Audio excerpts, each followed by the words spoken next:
the Ihya Ulum. In the Ihya Ulum, he really sets out a programmatic approach to a person's suluk. And this was one of the questions that was asked yesterday about the suluk of a person. How do we pursue this path that Imam Al-Ghazali talks about? Well, he actually gives you an entire plan to pursue that path. And the architecture of the Ihya is one of, I think, the miracles of the book, because it's so extraordinarily well structured. And he's basically designed it to take a person in 40 books from a state of ignorance to really a human being that's prepared to move to the next stage, which is what happens at death. And that's why the book begins with the book of knowledge and it ends with the book of death. So he has 40 books, and the books are basically, he chose the number 40, I believe, because 40 was the preparation that Moses was given to prepare to meet his Lord. Allah subhanahu wa ta'ala gave him 40 nights to prepare to meet his Lord. And so the process of purification is 40. And there are hadiths that indicate the sacred nature of the number 40. This is one of the reasons why, for people that know about Jama'at Tabligh, that they have khuruj for 40 days. They take this also from these hadiths about 40. So he basically divides his book into 4 different sections. The first one, he calls it Ruba' al-Ibadat, which is the quarter of devotional practices. And the first book is knowledge. And I think the reason why he chose to use this as his first book is, one, because everything begins with knowledge. You have to remove ignorance. And Imam Al-Ghazali, in his criticism of society, he identified 4 areas of what he called the sources of fasad in a culture. And the first one was ignorance.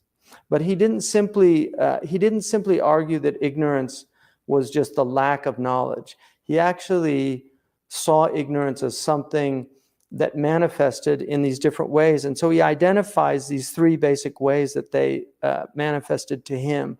One of them was taqleed. This was the first one. So he was definitely somebody that he really had a very low opinion of taqleed. And by taqleed, he meant accepting the opinions of a person without really understanding them or thinking about them. Simply just inheriting information, and you don't really question it. And so this is the non-questioning life that most people live. It's almost really a bovine type of existence that the Quran indicates when it says, "Inhum kal an'am," many of them are like cows, bovine-like.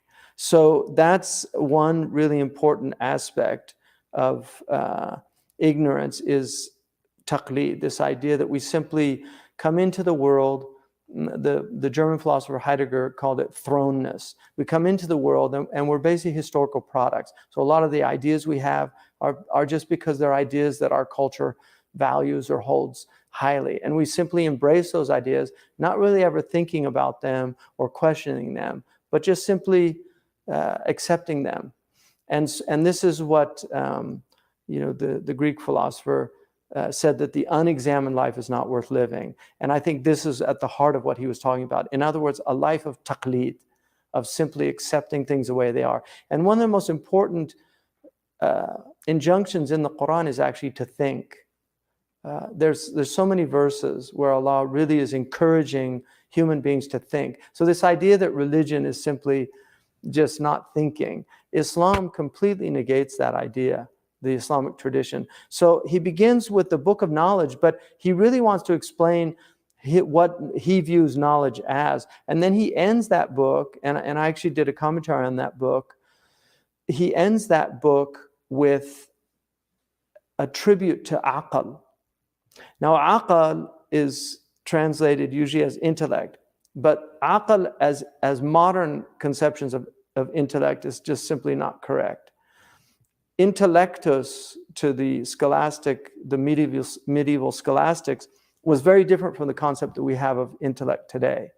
Intellect today is more seen as ratiocination, this idea that we think about things, and we use the intellect to do math or to explore sciences and things like that.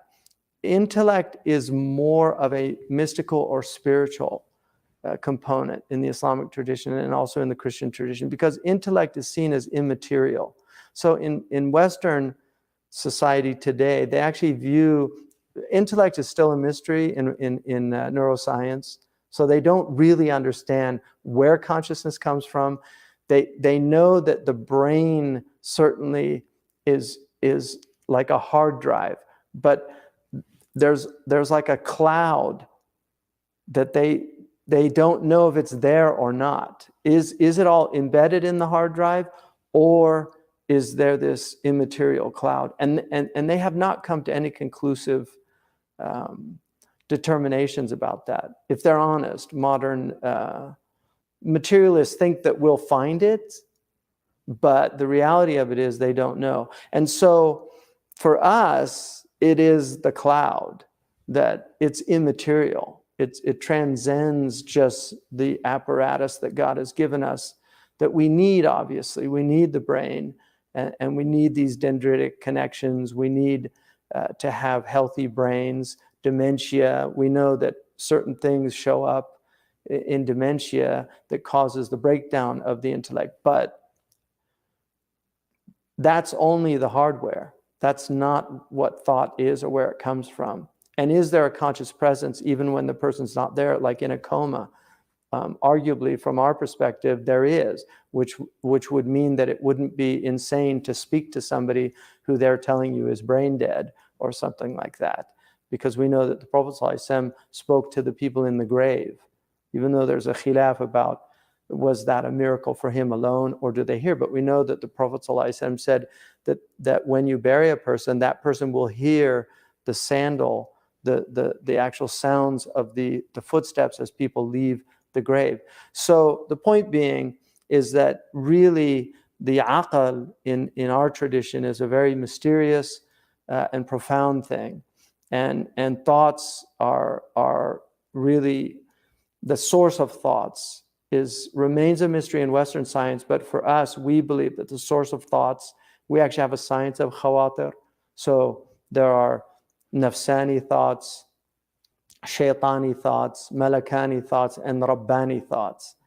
Even though they're all from Allah subhanahu wa ta'ala, but the asbab of those thoughts are demonically, egoistically inspired thoughts, demonically inspired thoughts, angelically inspired thoughts, and then lordly inspired thoughts.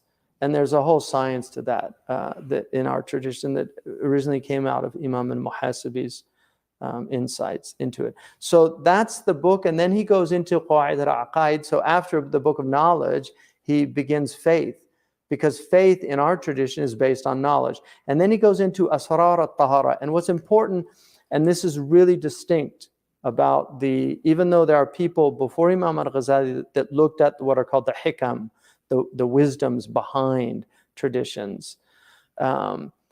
He really wanted to help people get out of a formalistic approach to the religion, to where it was perfunctory, that these are all outward things that don't have inward meaning. So he really saw that it was very important for people to understand the spiritual realities behind these things that we're doing. When the Prophet ﷺ said, "At-tahur shatrul iman," he did not simply mean that water purification, what we call lustrations or the wudu, water purification is half of iman. Tahur is the purification of the soul. And so what you're doing when you're doing wudu, when you're washing your hands of the sins, which is why some of the scholars consider that water is not reusable, because the sins get washed away in it. And so the face, removing any sins from the face, and the eyes, and the cleaning the mouth, all these things, he shows the spiritual insights that will really help a person to perform them. The secrets of the prayer, the secrets of zakat, the secrets of fasting, the secrets of hajj. And then, and this is what I find really stunning, is that when he deals with all the ruba' ibadat, he goes through aqidah, iman, and then he goes through the 5 pillars of Islam. The very first thing that he brings into focus is the adab of reciting Quran, because of the centrality of the recitation of Quran as an act of worship in our religion. This is really important because the Prophet ﷺ said he was commanded in the Quran to worship Allah and to recite the Quran. He says, I was commanded to worship Allah and to recite the Quran. So this is really important. And then he has fi adhkar wa da'wat. So these are the awrad that the Prophet ﷺ did, and he did many, but the most important one is the Quran. And then the tartib al-awrad, like how to do, and then ihya layl. So giving some portion of the night, even if it's night prayers begin according to the Malikis after Maghrib. So giving some portion of the night, even if you just pray 2 rakats in excess of the sunan rakats after Isha, you've given some portion of the night that is devotional. So that's really important because the Prophet ﷺ said, help me help you get across the sirat. And the way he said to do that was to give him a portion of the night, like just to give some portion of the night. The second, so those are the ibadat. The second are the ruba' al-adat or al-mu'amalat. So these are the things, the customary behavior of human beings. Even though in his tradition, and Ibn al-Hajj al-Abdari, who was heavily influenced by Imam Al-Ghazali, he's an 8th century scholar, originally from Fez, but he resides in Egypt. He wrote a book called Al-Madkhal, which is really showing you how you can make every single customary practice that you do and turn it into an act of ibadah. This is like deep prophetic mindfulness. So he begins that with adab al-akal, and then adab al-nikah, and then adab al-kasb wal-ma'ash. Like these are the adab, all of those aspects of eating and drinking, of marrying, of earning a livelihood, all of those that relate to how we should be in the best way, the adab of them. What are the proper ways of doing these things? The decorum, the comportment, the courtesies. It's adab is a comprehensive word, so you can't limit it to simply just courtesy. But it's all of those things that relate. And the adab means to discipline. So adab are the results of your discipline. It's your habitual practices.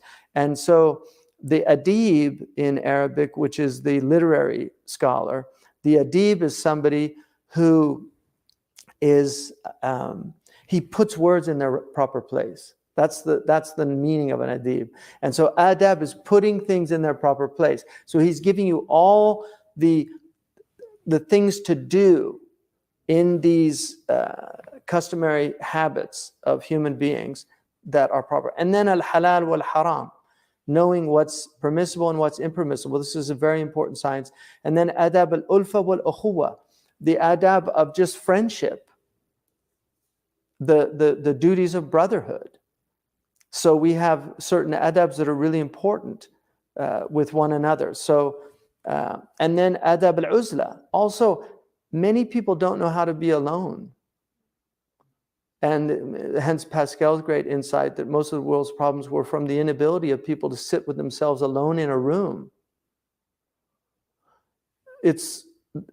You have to know how to be alone. And many people do not know how to be alone. And they end up becoming really minions of Iblis, because Iblis can wreak havoc on people that don't know how to be alone. And so uzla is very important as a concept. And then adab as-safar, also traveling, the niyyah of traveling, why you're traveling, how you travel. All those things are very important. And then adab as-sama' wal-wajd. This is very interesting because this would go, to me, in essence, under a kind of, the reason he puts it in adat and not in ibadat is because it's a kind of spiritual entertainment. It's really a recreation. And so there's also adab to that. So I find that really fascinating. And then amr bil ma'ruf and nahi an al-munkar And this is essentially what jihad is. People say, oh, there's no book of jihad in the Ihya, but this is essentially the book of jihad, because that's what jihad is. It's amr bil ma'ruf and nahy an al-munkar, but it's doing it with the hand. That's the jihad of the hand, not of the tongue or of the heart. And then adab al-ma'isha wa akhlaq al-nubuwah.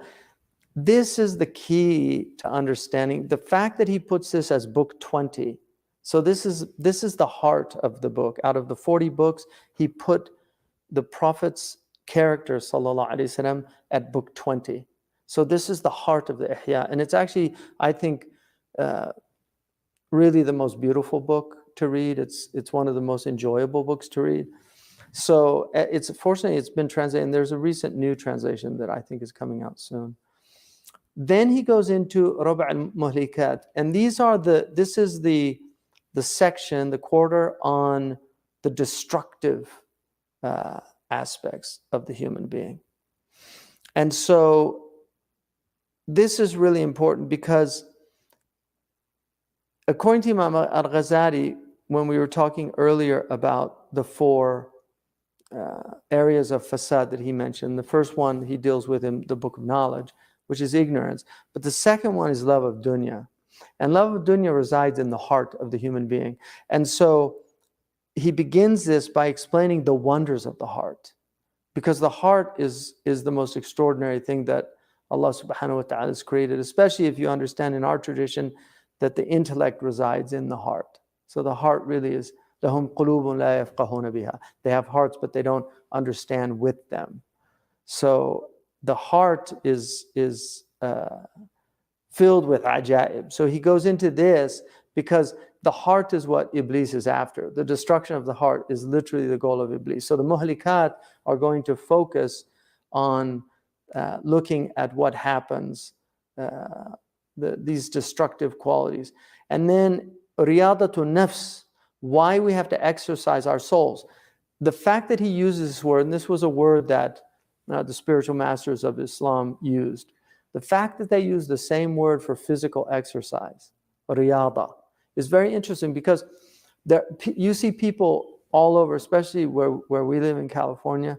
There's people up at 5 in the morning jogging because they want to keep their bodies physically in good shape. And usually it's the more wealthier people that exercise more. If you look at CEOs and people like this, they're always very fit and they take care of themselves. And some of them even talk about this, because the body is everything to a lot of these people. This is their world. They reside in their bodies, but they forget that they have souls. And so just like you have exercise for the body, you have exercise for the soul. Just as you can strengthen the muscles of your physical being, you can strengthen your spiritual muscles.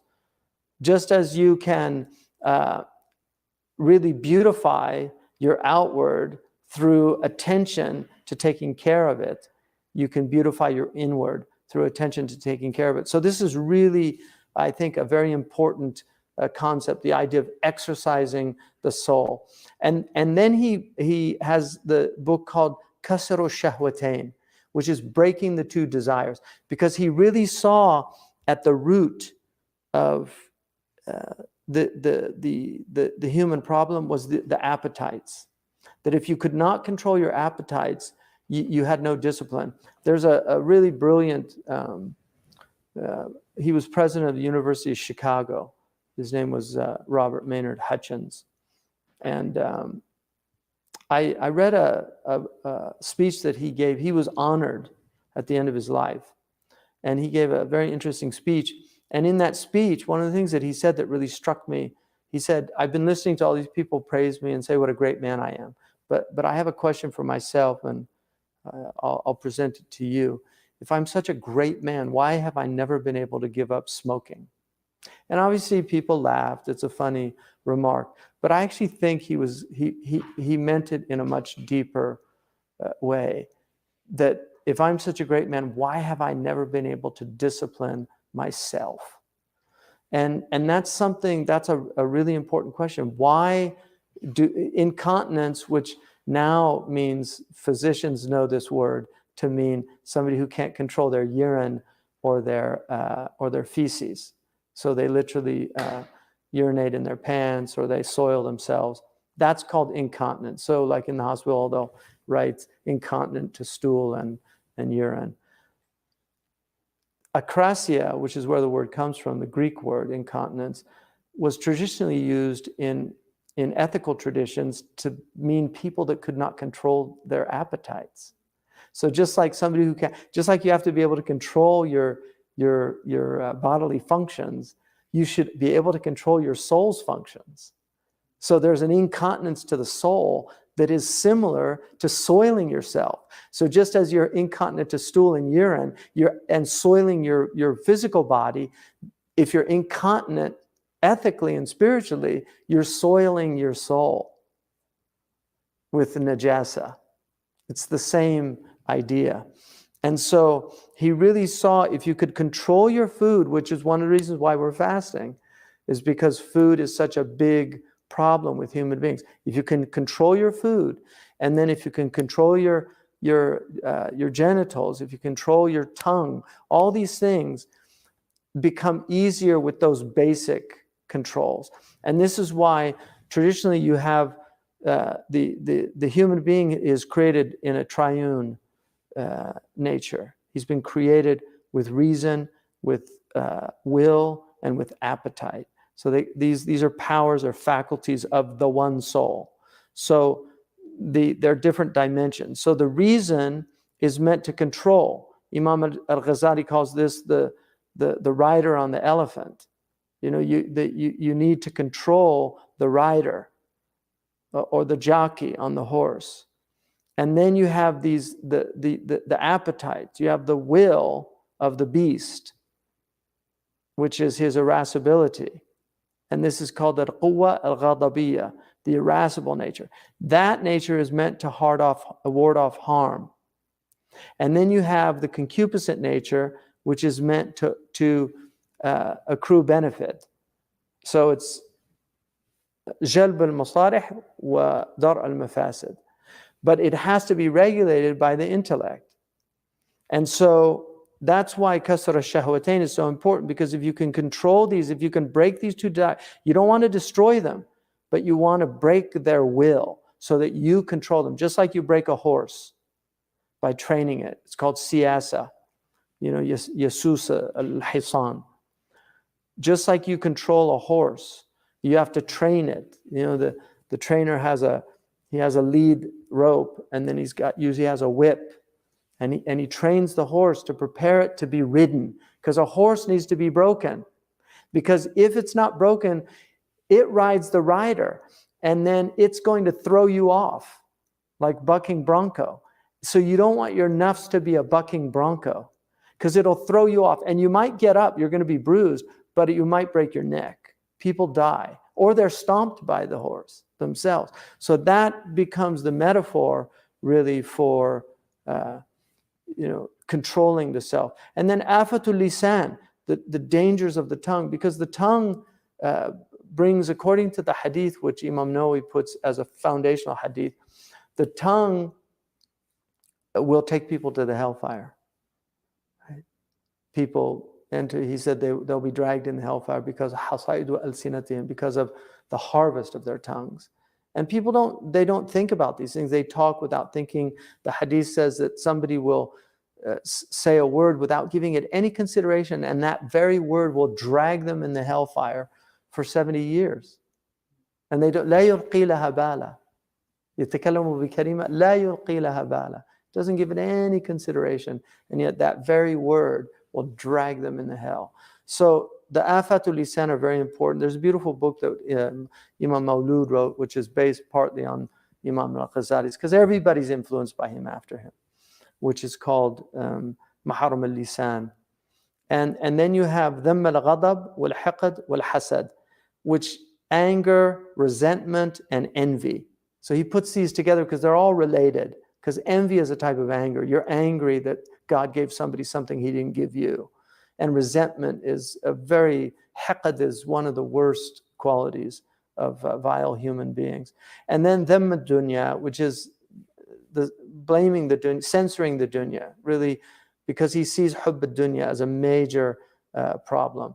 And then dhamm al-bukhl wa dhamm hubb al-mal, also censoring the love of wealth and also withholding, like niggardliness or miserliness, somebody who's miserly. And then dhammul jah wa riya. Dhammul jah wa riya is the Prophet ﷺ, he said that wealth and jah and stature, al-mal wal jah, he said that they were not less harmful to the religion of a human being than 2 hungry wolves in the midst of shepherdless sheep. Jah is your position in the world. It's one of the things that Imam Al-Ghazali gave up. And so, and then he has dhamm al-kibr wal-ujab, which is censoring or really exposing pride and vanity, which are different. Kibr is in relation to other people. Vanity is in relation to yourself. You don't need another person to be vain. You can be vain just looking in the mirror, but you need another person to be mutakabbir, which is to be arrogant towards. And then the last one is dhamm al-ghurur, which is delusion. So he begins with ajaib al-qalb, which is the source of the delusions, and he ends with really censoring delusion. And Allah says in the Quran, "La yaghurrannakum billahi al-ghurur." Do not be deluded by the one who deludes, which is Iblis. He is here to take people off the path. So that's really important. And then the last section is the munjiyat. Tawbah is the first one. It begins with repentance, turning to Allah. And then sabr and shukr, patience and gratitude, which the two go together in the Quran and in a human being's life, because you have patience in tribulation, gratitude in blessing. So these are really two important. Inna fi dhalika la'ayatan likulli sabbarin shakur. Allah says those who are constantly patient and those who are constantly grateful. And then faqr and zuhud, because they also go together. He's really talking more about voluntary faqr, which is to, if you're poor, to embrace your poverty. And if you're not, to be as if you were poor. In other words, to recognize that you're not enriched by wealth. You're enriched by God. You're enriched. Allah is al-ghani. You antum al-fuqara. You are, ya ayyuhan nas. Allah says to all of humanity, you are the poor people. Allah is al-ghani. So one of the things about rich people, innal insana la yatgha ar-ra'ahu istaghna, that human beings become transgressive when they think they're rich. So embracing poverty, even if you're poor, even if you're wealthy, to see yourself as a poor person, because you are impoverished with Allah. And then zuhud is sometimes translated as asceticism, but zuhud really means detachment. You're not attached to the things of the world, so that if you lose them all, it doesn't matter. It's the same. If Allah because you see it's Allah who gave them to you, and if you lose them all, it's Allah who took them away from you. It might be as a uquba because of something you did that was haram or something foolish that you did. So you have to blame yourself when you lose everything. But you also have to see that it's from Allah subhanahu wa ta'ala as a tribulation and a test. So, and wealth is a test, poverty is a test. And then tawheed and tawakkul, look how brilliant he puts these things together. You cannot have tawakkul without tawheed. If you don't see Allah in everything, not in any anthropomorphic or physical way, but just seeing that Allah is behind everything, that Allah has created everything, that will prevent you from having absolute trust in Allah. So if you see the army coming, you have to know that it's Allah who enabled that army to come. And so you have to trust in Allah. If you're going to die, you're going to die. If you're going to be saved, you're going to be saved. That's up to Allah subhanahu wa ta'ala. So trust and tawheed go together. And then al-mahabba wa shawq wa uns wa rida. These also go together. Love, shawq, desire, uns, intimacy, and then rida. So the human relationship between the man and the wife is it has all of these components in a healthy marriage. There's mahabba, there's shawq, there's uns, and there's rida. And that is to give you a sense of the relationship that you should have with your Lord, right? That the marital relationship is really a mirror. And that's why when the poet, he said, لَنَا أُسْوَةٌ فِي بِشْرِ هِنْدٍ وَقَيْسٍ وَمَيٍّ لَنَا أُسْوَةٌ فِي بِشْرِ هِنْدٍ وَقَيْسٍ وَلَيْلَى. Right? There's an example he uses these pre-Islamic, Jahili, intense romantic relationships to show you the relationship between the divine love and human love, that you should be more desirous of Allah than you are for these worldly loves. And then niyyah and ikhlas and sidq, because again they go together. The niyyah is where your sincerity is going to be, the ikhlas, and then the sidq. And then muraqabah and muhasabah, which is, muraqabah is a type of vigilance where you raqab al-qalb, you're really in deep contemplation. And then muhasabah relates to a kind of reckoning that you take yourself into account. And then tafakkur, which is deep meditation. And then finally, dhikr al-maut wa ma ba'da, reflecting on death. So this is his journey, and he's laid it out for people. And this is entirely based on the Quran. And we'll see when we look, inshallah, at Jawahir al-Quran, when we look at the third section, which is called Kitab al-Arba'in, which is essentially an abridgment of this. There are some slight differences, and I'll show you the comparison, inshallah. But this is really what he's set out to do. Now, there's a few, before I conclude, there's a few things that I want to remind people about. And this is that Imam Al-Ghazali is seen as a Sufi by many people. He was a great critic of Sufis, even though he was also somebody who recognized that the sound Sufis, which are accepted by all of our Imams, including Ibn Taymiyyah, Ibn Qayyim al-Jawziyah, people that are used to bash Sufis, like Ibn Juzay, Ibn Abdurrahman Ibn Juzay, Abdurrahman Ibn al-Jawzi in Tarbisu Iblis.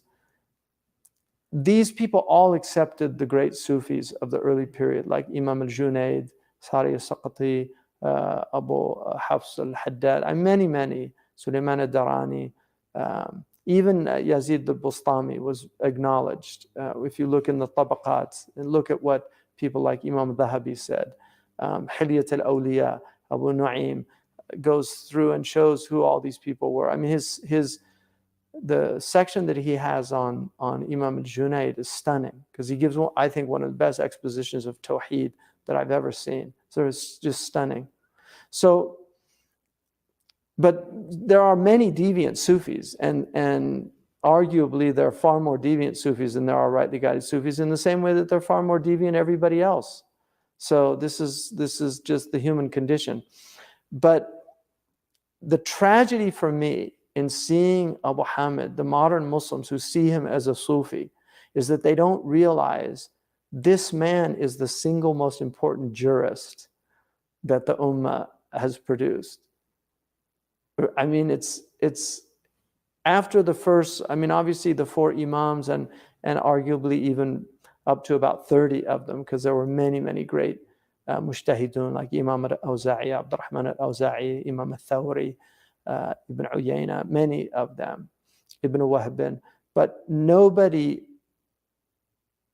has done what he did in really bringing the spirit of the tradition into legal thinking.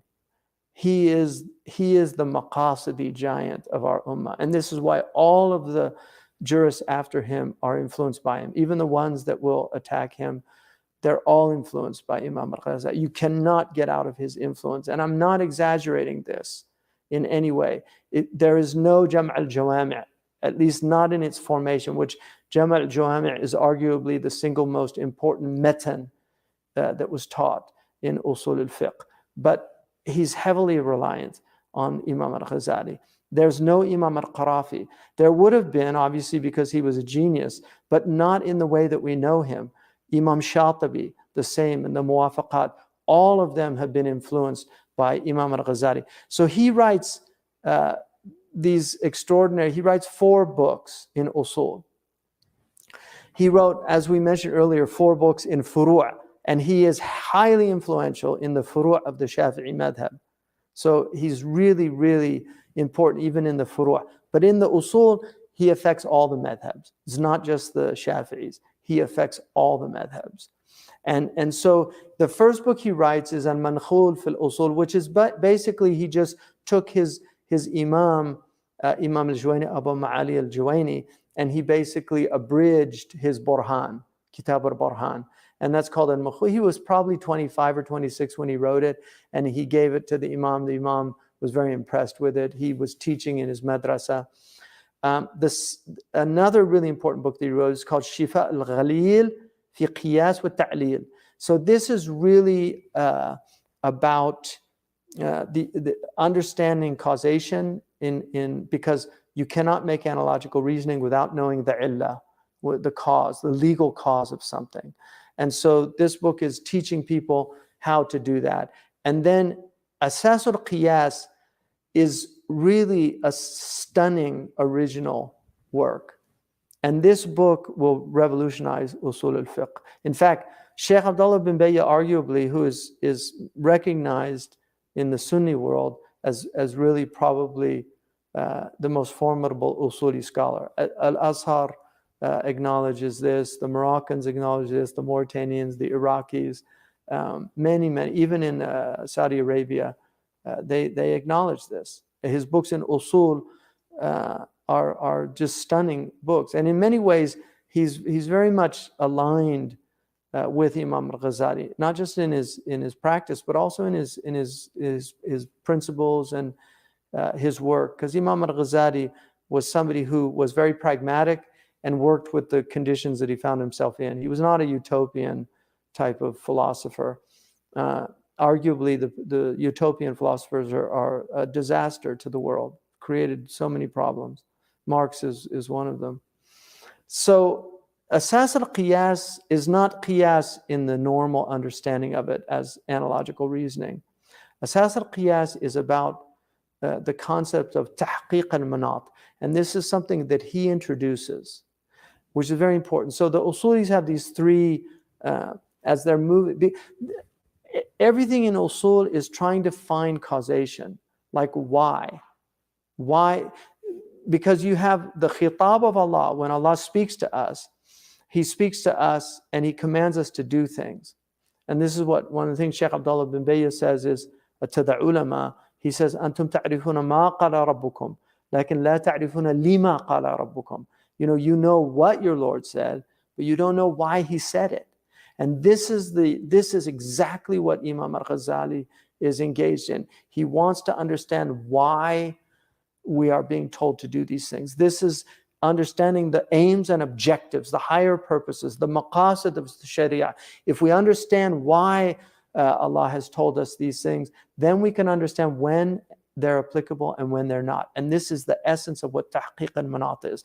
It is to understand, you have tanqih, you have takhrij al-manat, which is really finding out what the illah is in the wasf. Like when Allah subhanahu wa ta'ala tells us something, Allah subhanahu wa ta'ala tells us not to drink alcohol. So what's the illah? We all know the illah is iskar, because it causes drunkenness. So there's the illah. And then you have, after you have takhrij al-manat, you have tanqih al-manat, which is to remove all of the extraneous awsaf. So you have other descriptions that are related. So for instance, in the prohibition of riba, of food, is it because of the measuring? Is it because of the iqtiyat, that you can dry the food? What is it? Because the Prophet ﷺ asked, and this is part of what the mujtahid does, he asked, about the dates, he said, do they diminish in weight when they dry? And they said yes. So that changed the hukum. So that's related. Those two, takhrij and tanqih, he's not interested in asas al-qiyas. He says this book is for tahqiq and manat, which is it is to realize the applicability of the legal ruling in the particular situations. So for instance, Umar ibn al-Khattab, when he did not apply the had punishment in the maja'a, amal maja'a, when he did not apply the had punishment for theft during the famine, he was haqqaqan manat. He was realizing the inapplicability of the ruling in this circumstance because the situation had changed. The particulars of the situation did not, in his ijtihad, somebody else might have had a different ijtihad. So for instance, when you're trying to determine whether the water is pure or impure, that's tahqiq and manat. You're seeing, is this water applicable to wudu? Can I use this water for wudu? So this is what this book is about, and it revolutionizes the way that usuli scholars will look at the applicability of the Sharia. It allows for extraordinary flexibility. It's very dangerous if it's done in the wrong hands, but if it's done in the right hands, it really brings the spirit of the law. The Bible says the letter killeth and the spirit giveth life. That's essentially what tahqiq al-manat is about. It's understanding what is the spirit of the law, so that you can apply the letter of the law with the spirit of the law. And this is partly what istihsan also, which is another usuli concept, because there are situations when a faqih will find that if he applies the letter of the law, he will wrong a person. I mean, I'll give you a good example of that. You have these situations in the United States where a woman is with a man for maybe 10, 20, 30 years, and then the man divorces the woman, but in Sharia. So they're both Muslim, they're both devout Muslims. And then the man says, oh, the house is mine, this is mine because I paid for them. And so the woman who could go to a non-Muslim court and contest that very often will say, if that's the hukum of Allah, if that's the Sharia. But that could lead to an extraordinary case of just oppression, of dhulm to that woman. Because first of all, she served that man in the house very often, not always. I mean, I don't know every situation she could have been working, but in many situations, she's serving in the house unpaid labor, cooking, cleaning, doing all those things so that he doesn't have to do that when he comes home. In Sharia, according to not all the madhabs, but in my madhab, a woman can charge for that labor, domestic labor. She can charge her husband for that. So that's just an example. I'm just using an example. I'm not giving any fatwas, but I'm using an example where the letter of the law can actually result in just something wrong towards a person. And that's where the faqih would come in, and he might determine something. And I had this discussion with Shaykh Abdullah bin Bayya once about that. And he said, when I explained to him why they give community property to the woman, he actually said, he said istihsan, and there's some room for that. So this is an example of that. So Asas al-Qiyas, a very important book. Tahdhib al-Usul, unfortunately, which is probably one of his abridgments, was lost. So we don't have that book anymore. And then finally, his greatest work in Usul al-Fiqh. And I once asked Shaykh Abdullah bin Bayya, if you were on the famous question, if you were on a desert island and you could only have one book in Usul, and without, missing a beat, he just said that Mustasfa, like hands down. And this is a man, Hafidhullah, who has spent 60 years mastering usul. He has read everything in usul al-fiqh, really. If you read his book Sina'at al-Fatwa, he shows you the usuli approach of all four madhabs, right? And not to mention also and I saw him once debate when we were in Japan, some of the Shia usulis from their own positions in their usul. So he also knows some of the Ja'fari usuli positions. So that's the book that he said without even thinking about it. That is I mean, obviously he's thought a lot about it, but the question was not something where he had to think. He knew the answer. Al-Mustasfa. If you look at, unfortunately, in some of the people, not all of them, but some of the scholars in Saudi Arabia don't have a high regard for Imam Al-Ghazali, and yet all of them study the great usuli book of Ibn Qudama. That's the book that there's muqarrar. They have to study it in their Sharia colleges. That book is derivative of Al-Mustasfa. 70% of that book is from the Mustasfa of Imam Al-Ghazali. So the usul of the Hanbali madhab is based on Imam Al-Ghazali's usul. That's simply a fact. So, and my point in that was just really to stress the point that you cannot underestimate his influence as a jurist in our tradition. I've already gone over his kalam work, and then the Iljam al-Awam, we spoke about this. So, and then obviously Bidayat al-Hidayah. He has a very interesting book called Mishkat al-Anwar, which is really a metaphysical book, but it's a fascinating book. His other major project was Fadaih al-Batiniya. He really was exposing the occultists. And the Batiniya are very dangerous in every religion. The Christians have their Batini people. We're living in an age, Batini in the English language is Gnosticism.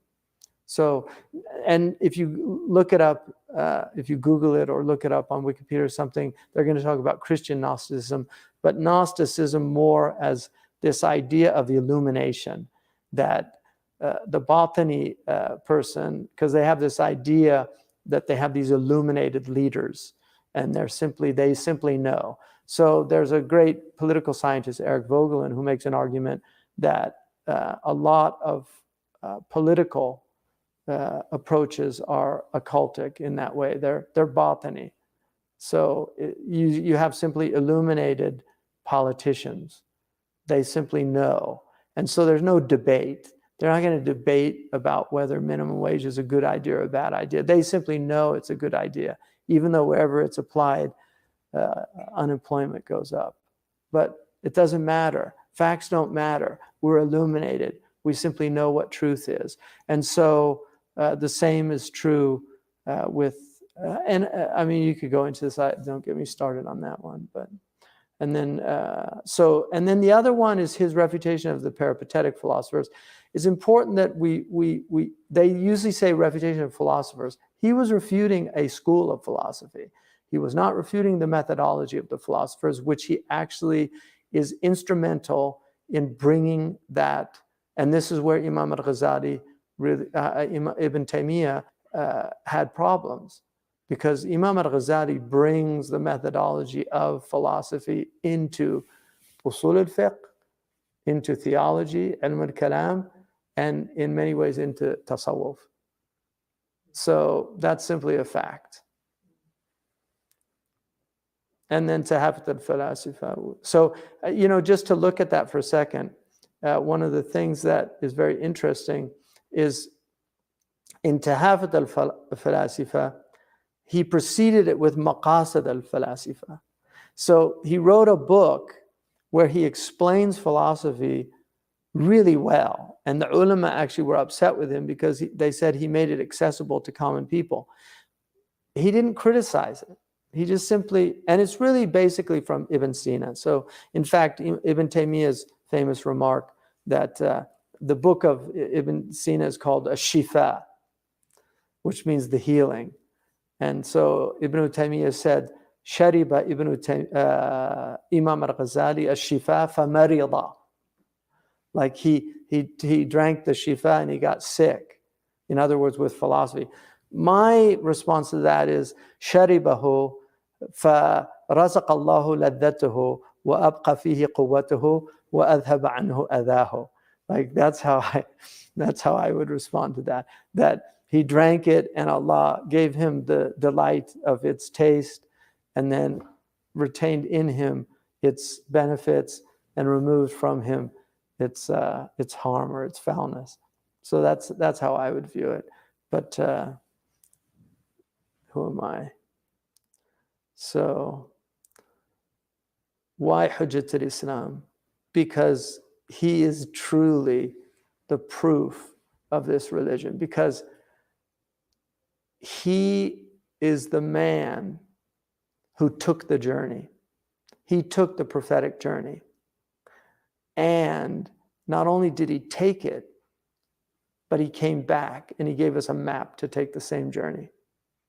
And so he is the proof that this religion works, that if you take the medicine, you will get well. If you take the path, you will arrive.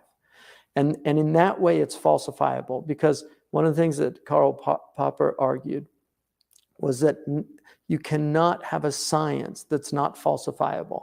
And what that means is it has to be testable. So if I say, for instance, that water freezes at sea level at 32 degrees Fahrenheit or 0 Celsius, you have to be able to falsify that in order to assert it as a scientific fact. So you have to be able to test it and see if that is true. It has to be replicable.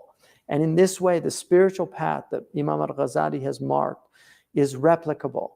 That's the point. He is the proof. He did it. He took the prophetic. He entered into the Quran, and he understood. And that's why this entire edifice that he has built is based on the Quran. The whole prophetic sunnah is based on the Quran. All of it is from the Quran. And that's why the Jawahir is such an interesting book, because he's getting to the heart, the essences of the Quran. That's why he called it Jawahir. Al-Jawahir wa Durar. And to get pearls and diamonds, you have to work. You have to mine them. Allah does not just put them out for you to pick up off the shore. If you want pearls, you have to train yourself to hold your breath. This is what traditionally the pearl divers did. Now they can go in with modern people. They don't want to do any of the hard work. So they just put in the... But traditionally, those pearl divers, they had to be able to hold their breath 4 or 5 minutes. So they would train, and then they would dive. And then you have to break the shell to get to the pearl. The rubies, the diamonds, you have to go into the mines. You have to dig them out. You have to do the work. So that's what he's done a lot of the work for us. So he's saying, here it is. Now what you have to do, I'm giving you the jewels and the pearls. You have to adorn yourself with them. That's your challenge. So he is Hujjat al-Islam. And this is what Imam Dhahabi said. This is what Tajuddin al-Subki said. And so many scholars after. This is his laqab in our ummah. He is Hujjat al-Islam, Abu Hamid, Muhammad ibn Muhammad ibn Muhammad Al-Ghazali Al-Tusi radiyallahu ta'ala anhu. So inshallah, we're going to, in the next session, which will be live, we're going to look, inshallah, at the book 8 of the Ihya Ulum, and then that will be the entrance into the Jawahir al-Quran, inshallah, and then we're going to look at that. I'll just give you an overview.